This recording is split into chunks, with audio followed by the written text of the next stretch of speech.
I was a voice control skeptic for quite a while until I got a smart TV a couple of years ago and was entering all of my passwords for all of my accounts and really just wished I had that voice control to do that. Now obviously voice control has gone way beyond simply controlling your TV with the Fire TV Cube.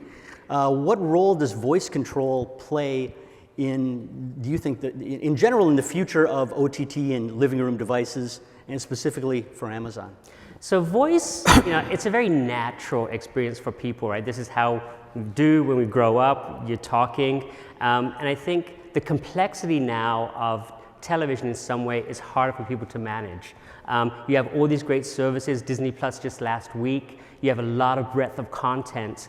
And the best way to get at that is with your voice. So there's several aspects to this, right? First, you're trying to find your show or manage your show, and just being able to say the title is a much easier way to do that. The other aspect is just controlling your experience. So without integration with IR and voice, you can do things like, say, play Jack Ryan, and it would turn on your TV and go straight to the show. And that's truly magical, right? Where you just made an utterance and all this thinking, all this logic was managed for you.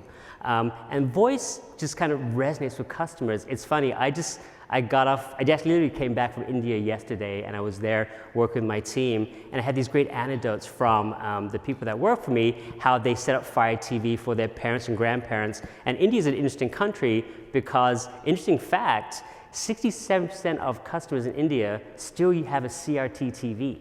Wow. Using a set-top box with composite input. So they're just starting to transition. And so obviously people that work, our company, Fire TV, has grown to be #1 there already in the past year. And they set up Fire TV for their parents and grandparents, but the parents and grandparents have no idea about apps, none of that. They just look for the shows with their voice, and it just works. And I think that's what makes it magical. How many people in the room are currently using voice control on their video watching experience in the living room? That's a pretty good number, a little under half.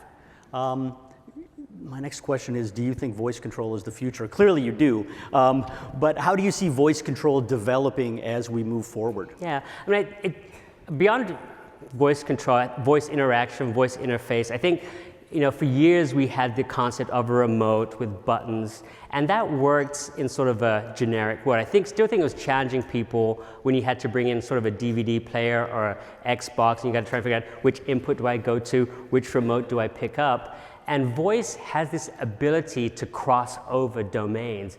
The example I gave you, which is making an utterance to watch a show, it could be play Stranger Things, and the ability for that utterance to then translate into turning on your TV, turning on your soundbar, launching your Netflix app, and then going Stranger Things with that utterance only comes through that flexibility. To do that with a remote, I would have had to hit 3 or 4 different remotes and try and make that work. The other example is, we have integrated cable box control with our devices. So if I say tune to NBC, the Fire TV knows that you watch NBC on your cable box, and it automatically will switch your input and tune your cable box to NBC, and all you did was say that utterance. So I think the ability for voice to transcend the domain, the app, the device, the method of viewing is what makes it so powerful.